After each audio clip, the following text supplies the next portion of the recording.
Je rends gloire, louange, honneur à ces dieux grand et redoutable.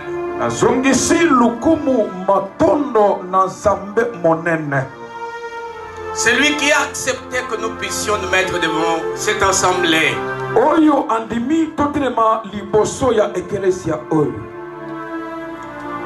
Qu'il soit loué ce Dieu. Je bénis son serviteur, apôtre Delphin Kingombe Saïdi. Thomas Saïdi Kingombe. C'est lui qui a accepté aujourd'hui de me laisser cette place afin que je puisse transmettre ce que lui devrait faire aujourd'hui.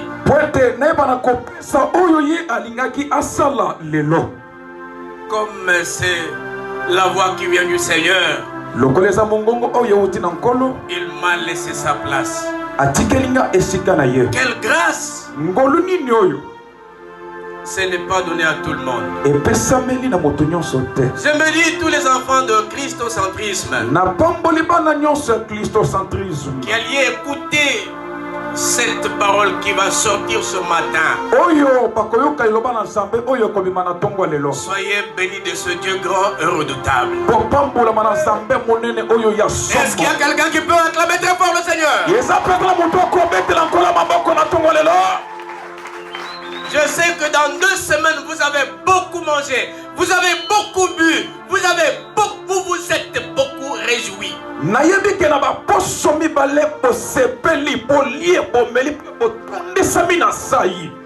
Aujourd'hui, la clôture. Qui a déjà assisté à des séminaires? Qui a déjà assisté à des conférences? Qui a déjà assisté à des assemblées? Nani yango asi aleka na nzela na molulu amona batuko sangana pe komona batuko miemama. Comment est le dernier jour? Le lengeni ni mokolo suke salaka. Hein? Fais seto. Hein? Alléluia. Amen. C'est la grande joie. Ezande esengo monene. Mais dans cette grande joie, je vois qu'il y a une montagne qui est devant Zorobabel. Quelle est cette montagne qui est devant Zorobabel? Qui m'a fait courber depuis très longtemps. Au lieu de me surélever la tête, je suis en train toujours de marcher la tête. Or, je ne devrais pas être dans cette attitude-là. Parce que j'ai quelqu'un avec moi. Et c'est quelqu'un-là qui doit me donner la victoire sur tout ce qui est du diable. Qui est cette montagne-là? Toi, montagne, quelle sorte de montagne? Pour te mettre devant moi, pour m'obstruer le chemin, pour m'obstruer l'entrée où je vais. Qui est cette malédiction? Qui es-tu, malédiction? Qui es-tu, malédiction? Qui es-tu, division? Qui es-tu, magie? Qui es-tu, malédiction? Qui es-tu? Alléluia. Amen. Alléluia. Amen. J'ai besoin qu'une personne, ne fût-ce qu'une seule personne, m'entende de la manière dont je parle. Bien-aimé, ça fait très longtemps que vous aviez perdu votre foi. La Bible dit, qui es-tu?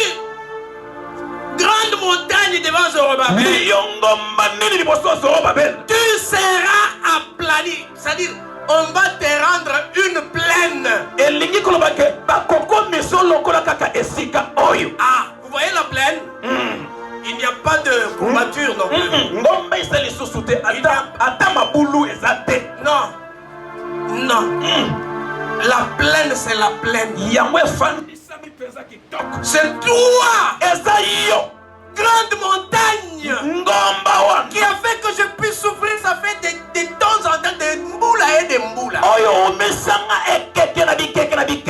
Aujourd'hui, c'est fin pour toi.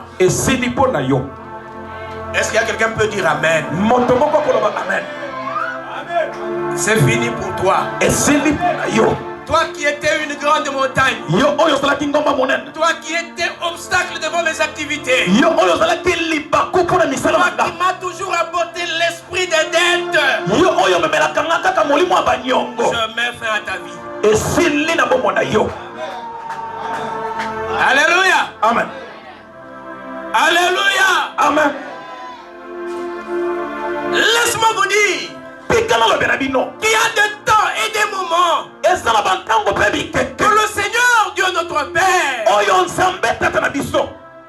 regarde avec ses yeux pour voir qu'est-ce que cette montagne fait avec mon fils, qu'est-ce que cette montagne fait avec ma fille, qu'est-ce que cette montagne fait avec eux.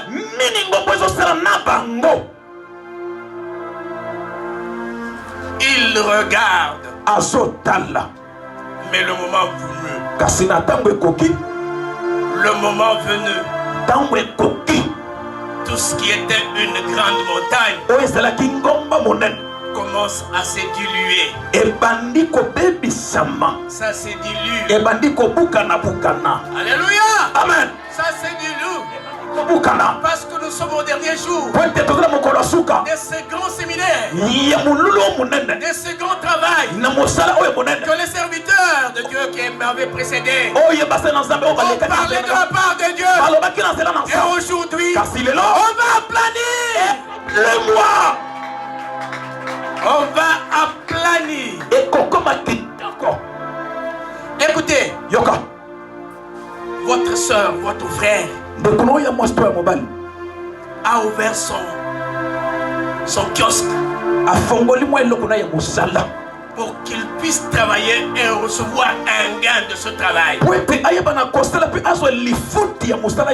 Animé par un esprit diabolique, satanique, d'obsession et de possession, tu quittes de chez toi pour venir chez elle ou chez lui.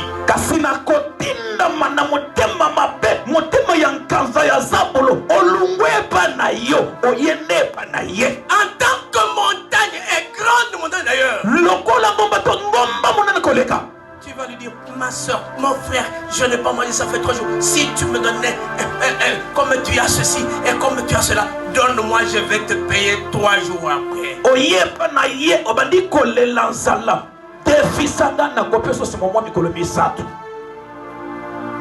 Alléluia. Amen. Alléluia. Amen.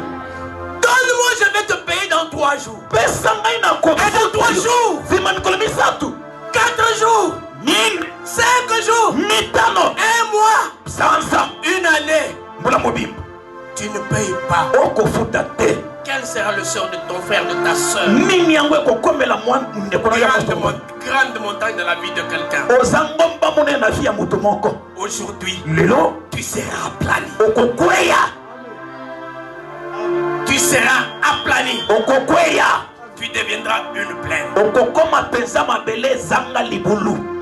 En cours de chemin, voyez votre soeur, vous l'appelez ma soeur. Vous l'appelez mon frère. Vous l'enviez. Ah, si elle était ma femme.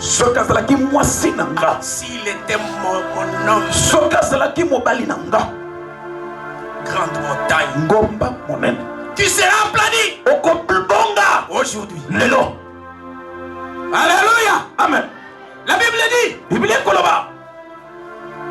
Qui est une grande montagne devant Zorobabel? On a injurié Zorobabel. Et d'ailleurs, qu'est-ce qu'il fera avec tout ça? Est-ce qu'il va construire? Est-ce qu'il peut avancer? Est-ce qu'il peut prospérer? Est-ce qu'il peut être riche? Est-ce qu'il peut terminer?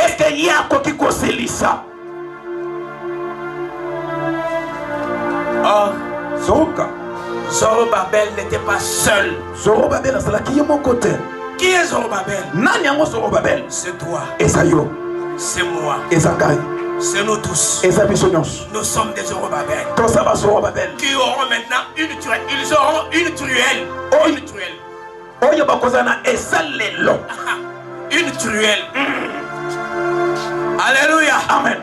Maintenant les ennemis, cette grande montagne, va voir Zorobabel avec la truelle en main, en train d'aplanir, en train d'arranger, en train de réparer. Et ceux qui le verront travailler, ceux qui le verront travailler diront, ah oui, c'est devenu comme ça. Oui, c'est devenu comme ça. Parce que c'est lui qui a donné à Zorobabel ce qu'il pouvait avoir. Et le seul qui garantit sa vie. Et le seul qui lui donne tout ce dont il a besoin pour qu'il puisse terminer cette œuvre qu'il a commencé. Comme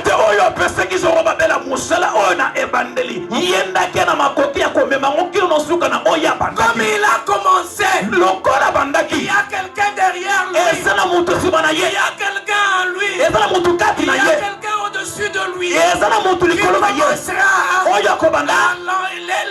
à l'élever petit à petit, avec sa truelle en main. Il est en train d'arranger pour qu'un jour, lorsque ceux qui étaient avec lui passeront sur ce lieu-là, ils commenceront à dire, maman, est-ce que c'est lui ou ce n'est pas lui? C'est lui. Acclamez très fort le Seigneur.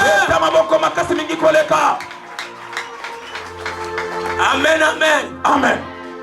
Mwana ya batu aleka na nzela te. Soki aleki na nzela, matongi likolo ya matongi. Zorobabel azali wana avandi kalm ayebi na ye eloko moko te. Trois grandes montagnes. Quand tu es en train de parler de mal de ton frère, de disputer d'autres choses qui ne peuvent jamais concorder avec ce qu'il est. J'ai dit gloire à Dieu.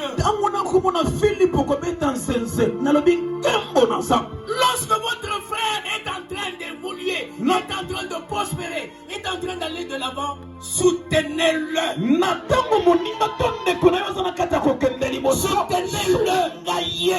Soutenez-le. Il est en train de jouer à la guitare. Est-ce qu'il y a quelqu'un qui a cette vision de lui acheter une guitare? Voilà le soutien majeur. Amen. Amen.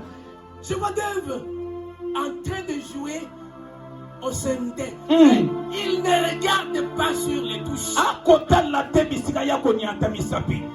Alléluia. Amen. Voilà une évolution. Maintenant, il faut le soutenir. Amen, amen. Amen. Maintenant, vous, en tant que grande montagne,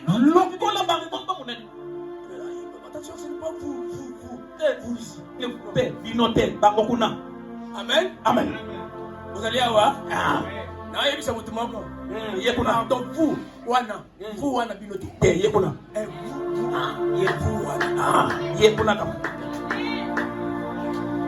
Vous voyez les autres prospérer, aller de l'avant, progresser. Yolobi te. Likunya. Olobi te. Oui. Ala kisanini. Esengeleza la kaka ye. Sente kaka ye. Guitare kaka ye. Te. Kaka ye. Te. Alléluia. Amen. Vous allez voir? Oui. Est-ce que nous avons le Mutumoko? Amen.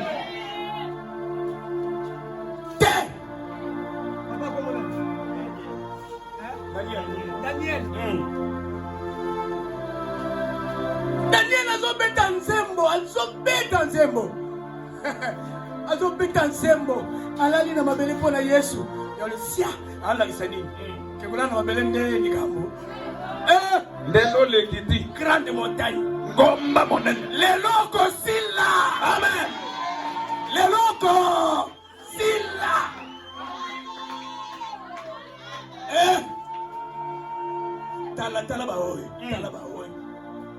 bazola kisa nini yo nini olingi bala kisa tanke yo moko zo sala te bango bazo sala yo le bien te bala kisa nini pesa biloko nakati aliloba na nzambe moteya teya tei ndenge nazo teya awo na tei na silisi sa kaka mateya kaka moko wana kaka mateya yo mpe yaka osala nini oteya soko okokoka eske okokoka to okokoka teo loba na bete nanu makolo omoni Alléluia. Amen. Alléluia. Amen. Commande alléluia. Ce que moi ni batumi balé batuta ni bitubo ye yaka tala moto ye. Moi ni batumi balé batuta ni bitubo ye. Oh, omoni ye tama kana kao.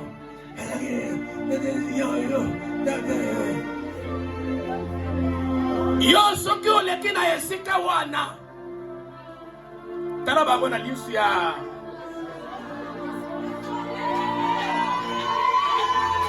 nalobi mabe tala bango na lisu nini ya songe tango kotala bango na lisu ya songe elingi kolobete matongi na bango epai na yo esala eloko très bien awi siko mabe nalobi mabe besa bino soki na lui mabe te betela yesu maboko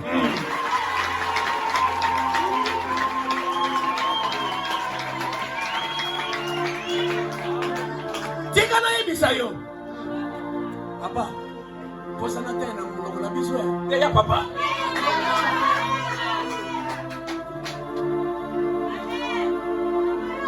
nani modérateur alobi awa bato nyonso bakutana na papa secrétaire mapesa ye rapport bakei mibale biso kaka to baka kopesa ye rapport yango bakopesa mpe epa na biso te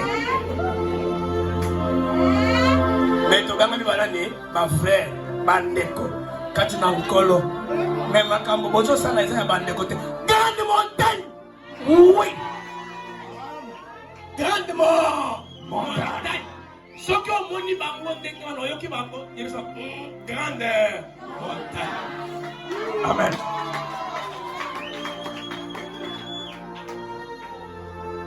ndeko na yo afongoli maison boke yokana bino 4 yo ozwi 2 sacs ngai nazwi 3 sacs tokoyebisaka tokofuta eloko na azomona bisaka mwa yina biso tokofuta eka alleluya naloba loba papa mwana bato auti kosomba biloko yango atie na ndako na ye na maison na ye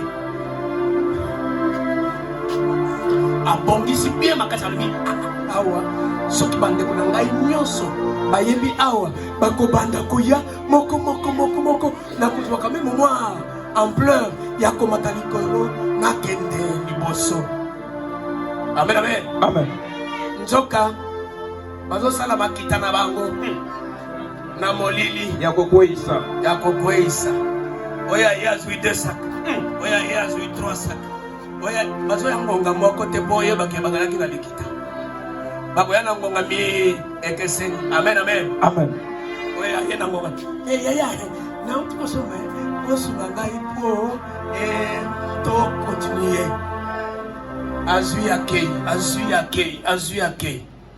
3 jours après 1 semaine après mwana bato ayeko mais yaya bandana mama yozomona mboka ndenge eza te oloba ntango oyaki na maloba ya koso olobaki mboka eza malamu to eza mabe po oyebisa ngai ke ozomona mboka ndenge eza te mboka yango yo nde osalaka mboka yango po ezala mabe po bato basala mabe grande montagne grande montagne tika mwana bato na biloko na ye ya mikemike aevolue na ndenge na ye iyo moninga azoteka ngupa ya pamba okezwa nyongo ngupa papa côté Kanguba. Yo keso Kanguba. Sakombi mobimba. Alors il a dit Sakombi misato. Tango salibongo. Oko ici et to ke otini eli boso. Grande montagne. Ogende fambongo ya na yo ya ndeko na yo ndeko. Au défi pesanga ipona kozongisa komi nakofuta kaka problème ezate nakofu ofutite grande montagne ngomba ya monene zanga suka ndeyo melelo osokweya lelo kozala nini loba ngomba ya monene lelo zokweya nazoyoka yo bien te ngomba ya monene lelo ezokweya amen amen amen toloba norde ngomba ya monene lelo zokweya au nom de Jésus ndenge ozoloba wana ngomba wana na vina yo esala nini ekweya kotikela ngo nzela te pour aller plus loin on a kokende musika koleka balobi delphin wazana delphin wapi zolo ba delphin wazana wapi muninga na opensati vraiment kasi muninga delphin azanani segalia daddy bonjour hypocrite ngomba ya monene kweya pour votre information pona sanguna bino est-ce que okoki kobenga papa oya yo okei oyokani na bato pona kobebisa papa na yo kojongo sorodiongo oui alléluia amen nakobenga yo nani sorodiongo grande montagne oui kweya esika oti oyebi lelo kosangisa bato ebele boye yo olingi obebisa ye oboma ye bozwa nini etango koboma ye lingomba oyo ekotikala na nani ya kokambango grande montagne soki omoni mpe tina mpe te kitoko te wolo mulayi te wolo ata aza mulayi zala na bonzenga te wolo amen nabi mabe ase na tiki pesa biloko moto modele wana azalaka kitoko te oui moto nyonso tu oyo azosalela ndeko na ye mabe azalaka kitoko te zamba akutana na ye alleluya amen te ngai nayekolakela moto awa te nalobi nde liloba oyo balobi awa ngai te oyo balobi tota papa tota ngai nalobaka na ndako na nga eglise na bino impacta ngai na eloko moko tuta mwana lesa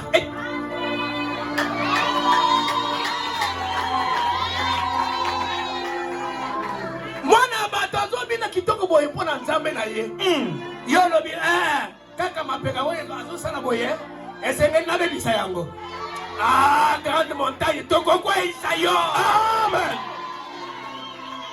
okokweya je connais le président Ismaël aza wapi Ismaël aza libanda azalaki nanu boye awa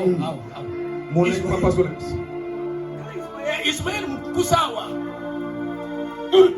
memona ngo mabila ngo ya ndingi kota papa amen lelo Ismaël aleki ngana engambe kaka mabina na ye tota kaka papa aza mibale na oya mukusa wana na wana president kaka na president baza kaka bana mike president ye wana betela Yesu maboko yes alléluia amen bato bazosala ponzamba kumisama. Kati na bomo ya batu mususu ba bongo na mitema. Yozo sala ke okwei sabam. Grande montagne. Oko sala nini? Okweya. Kweya.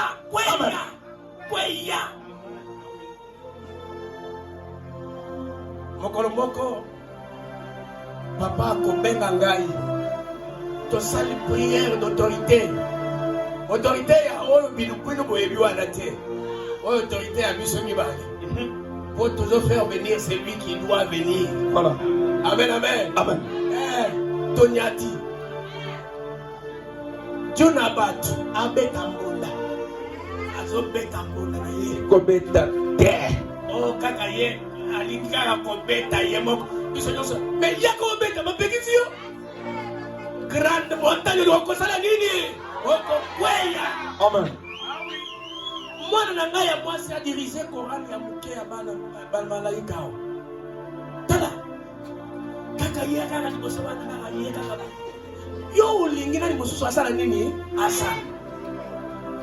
Amen.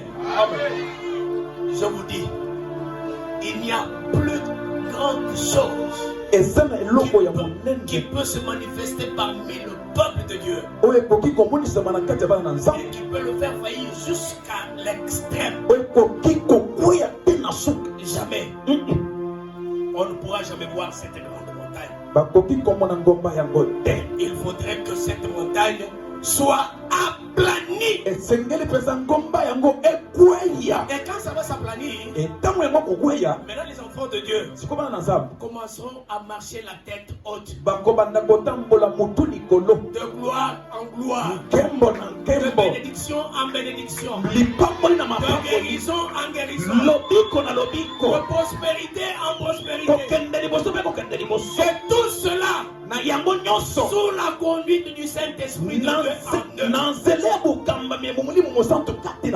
Est-ce que je parle à quelqu'un? Dans Matthieu chapitre 17. Matthieu 17. Qu'est-ce qu'on dit?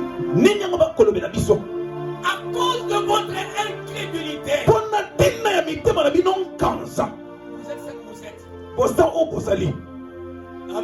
Amen. Vous êtes ce que vous êtes. À cause de votre incrédulité. Mais si vous aviez la foi à la grosseur, à la petitesse ou à la grandeur de grain de sénévé,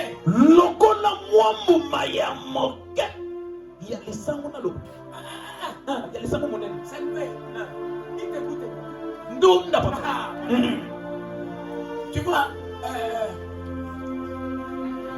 qui a déjà vu le vite-goûté? Nani a vu le vite-goûté? Papa. Oui, bien, ouais. Et ça a un fleur, voilà. Et ça a un moumanakat na yangwe. Balobi boy. Soko da kana condiment monene wana. Melo yebisi ngomba oyo. Ngomba. Ni bwaka na kata ya mai. Amen. Et ni bwaki. Et ni ngolobani. Amen. C'est-à-dire, Dieu vous a donné la parole. Comme je disais autrefois qu'il y a 3 choses qui ne faillent jamais. Je vous ai déjà donné 2. Si vous aviez de la foi comme le grain de sénévé, vous alliez dire à cette montagne, quitte-toi de là, viens, transporte-toi de là, jette-toi dans la mer. Et elle allait se transporter. Mais vous ne l'avez pas fait. Pourquoi? Parce que votre incrédulité est grande. Mais je vous dis, bien aimé, la Bible nous parle, et très clairement dans Luc chapitre 10, verset 19, dit ceci. Voici, je vous ai donné le pouvoir.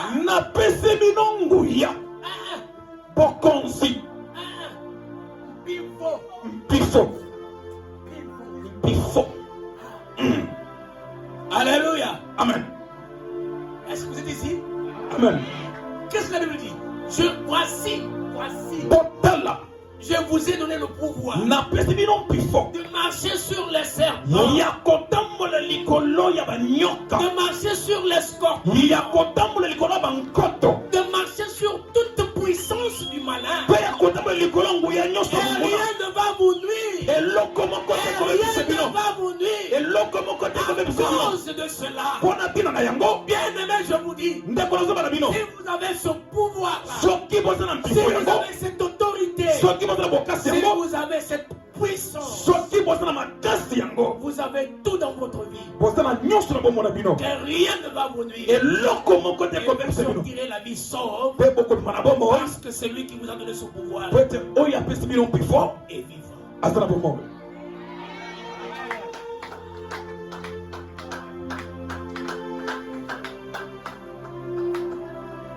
Et il y a cette fois-là, après vous avoir donné le pouvoir, il vous dit d'écarter l'incrédulité.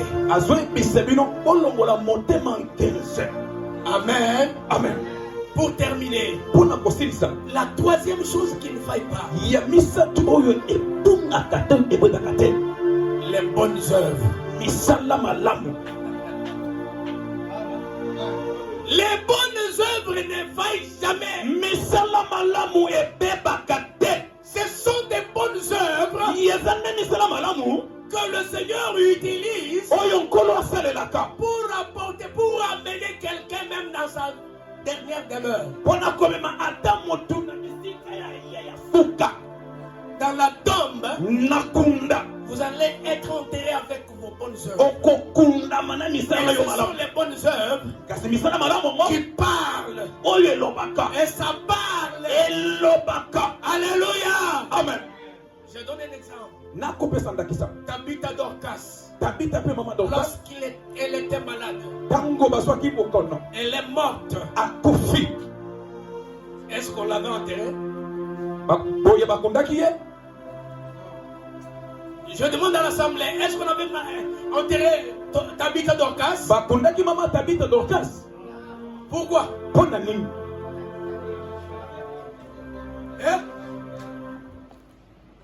Pourquoi on ne l'a pas enterré?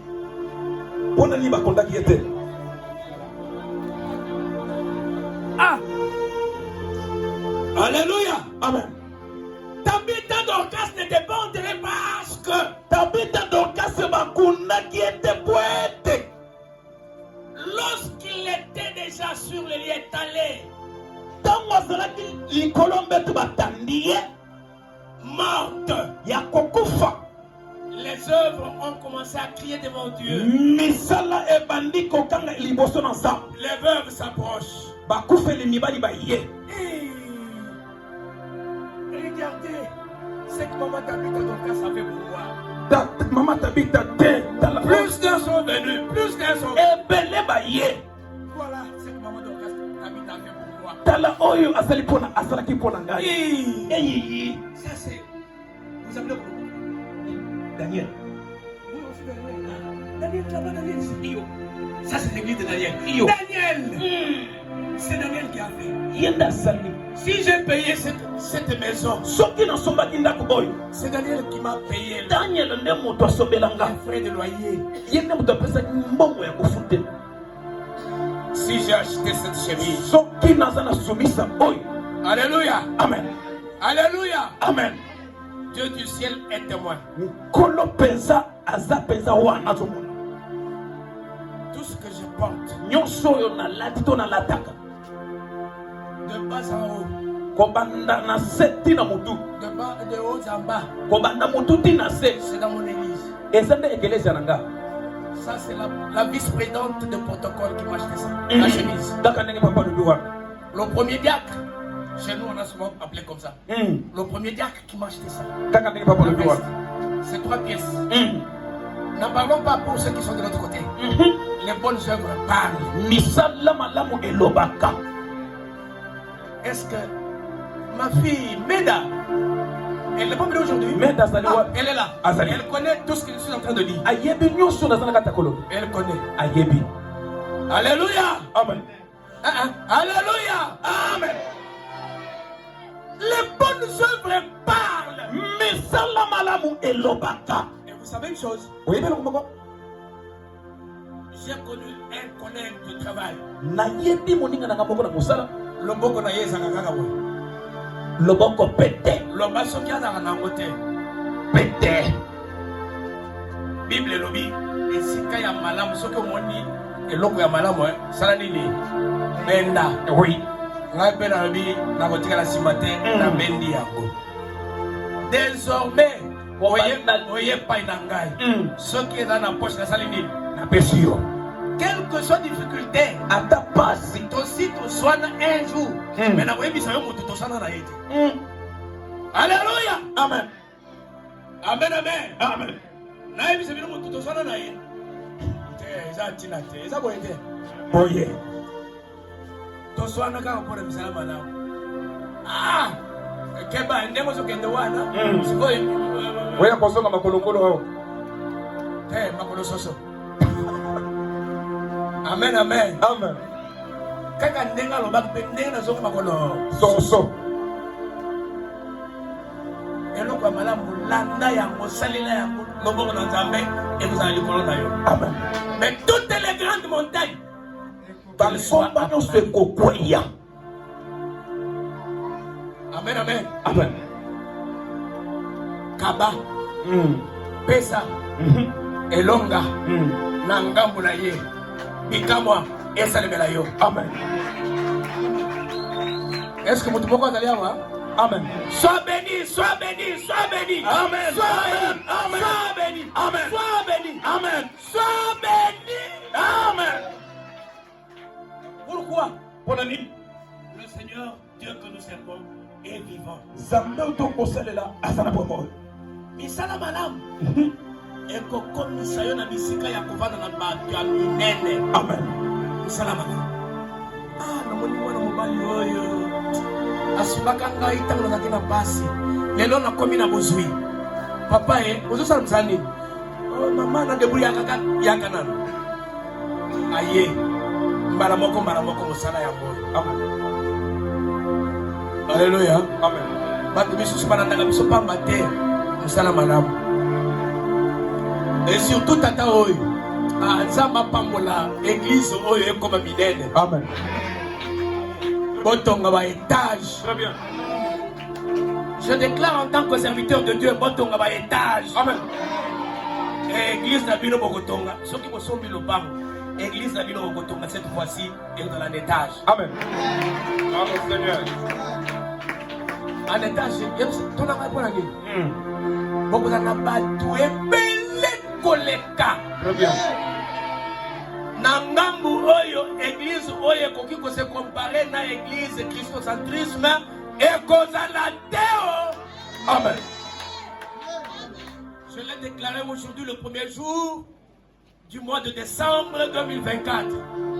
Et cette date reste marquée dans mon cœur. Amen. Et que cette date soit mise à révision à tout moment. Rappelez-vous le 1er décembre. Rappelez-vous le 1er décembre 2024. Amen. Il y avait un pasteur trapu comme ça, il y a mon coussé. Oh, alobaki makloba epele ya kitoko. Naka mon coussé yo ka isa mulai. Na mulai na tata oyo. Tata bino za mulai nga za mon coussé. Vrai ou faux? Ah, on est bon dimi vrai. Bon dimi na ko mulai te. Alléluia. Amen. Gloire au Seigneur.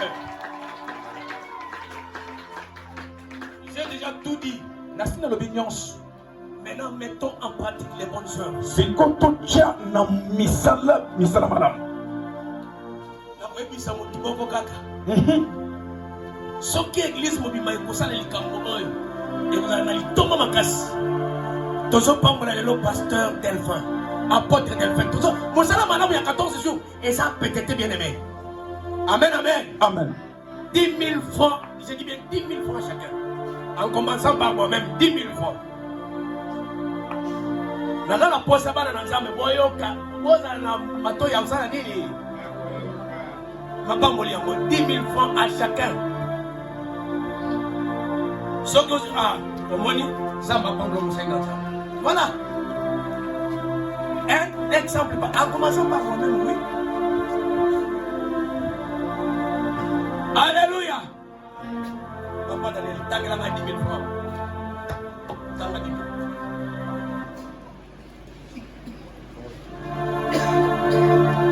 Koko Misa Kombote, Yakana, ma fille. Ah, Batikayo. Vous êtes dans la poche. Daniel, vous êtes bon dans la poche. Ah, Kébé d'ailleurs.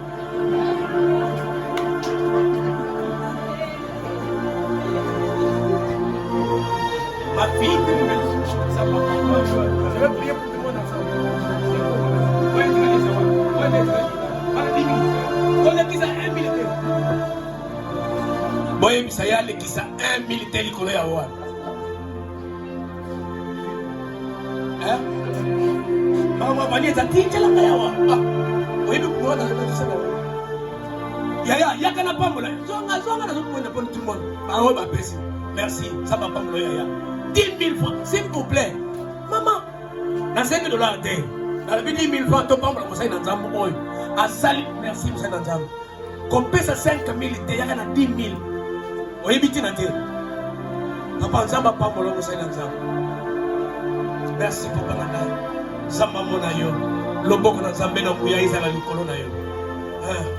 10 000 francs. Nous avons posé 10 000 francs. Télé Mayaka. Ce qui est très nanda Kendo Soyaka Kutabayao. Nazaya Walero. 10 000 francs ya pam. Nasenge belete. Kosenge beleza lini sou. Na nasengi muke. Muke wana to pamola papa. Papa pamola biso. Est-ce que vous comprenez les amis? Ngai na pesi. C'est pour dire que tant on a pesi, je sais pourquoi j'ai pesé.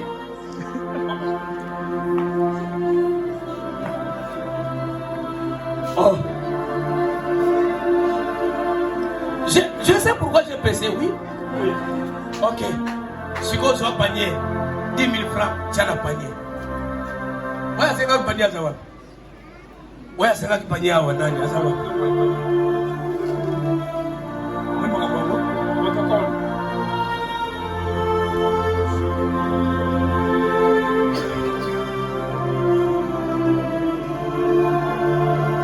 Amen, amen.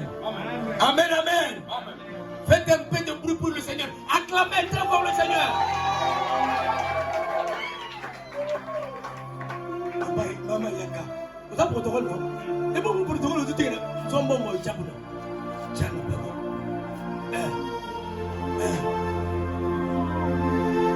Les pamboliers, c'est un gars qui est surtout. La tour maman Zoya. Ah, mère de mère. Ça m'a pas mon aïe, mon salut dans ça. Ça m'a pas mon aïe.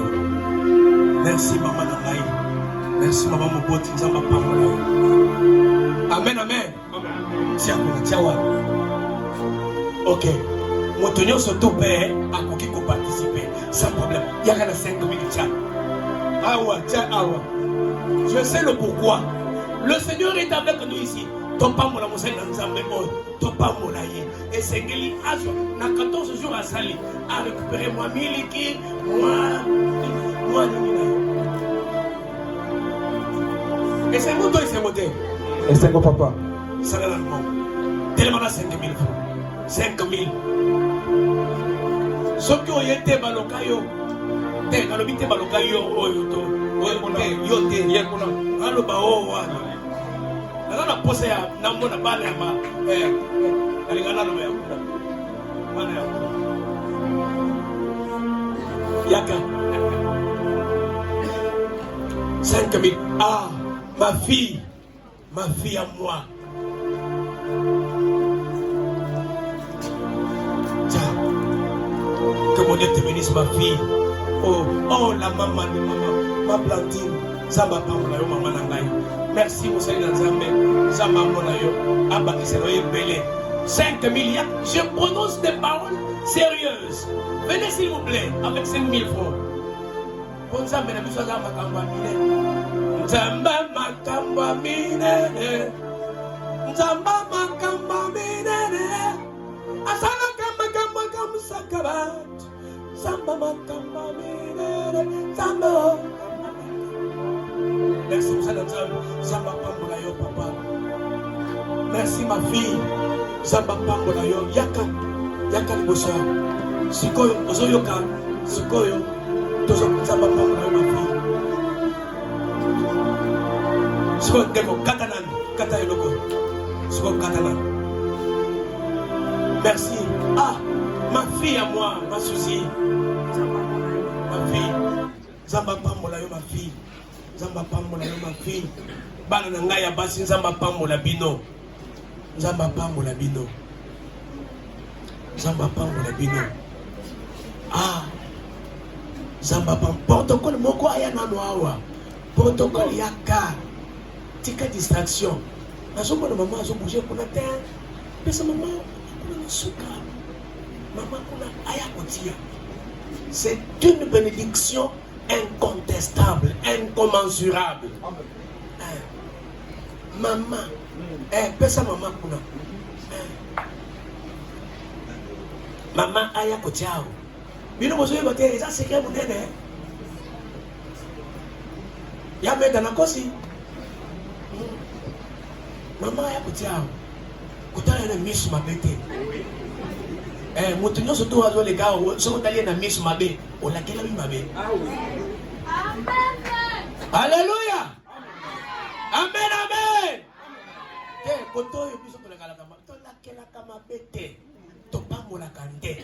Po na munoko ya apôtre Kingombe Saidi.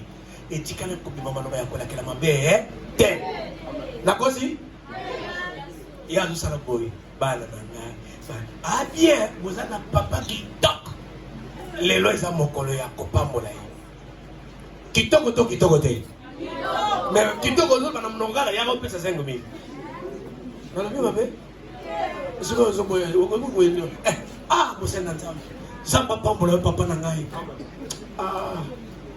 Ancien na ngai zamba mona yo.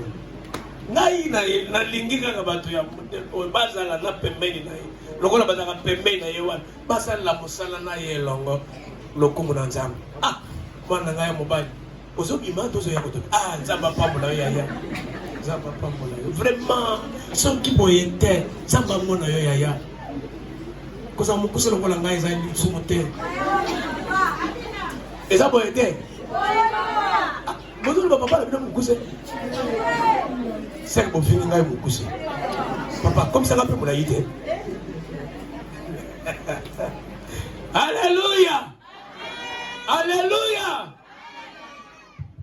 Toko mina suka mbula. Nzamba. Nzamba nuka kaka na ya kotoyo na suka mbula.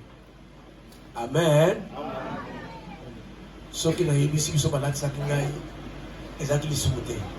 Soki yo pe olatisiye. Ezani. Elote. Tolatisa yi.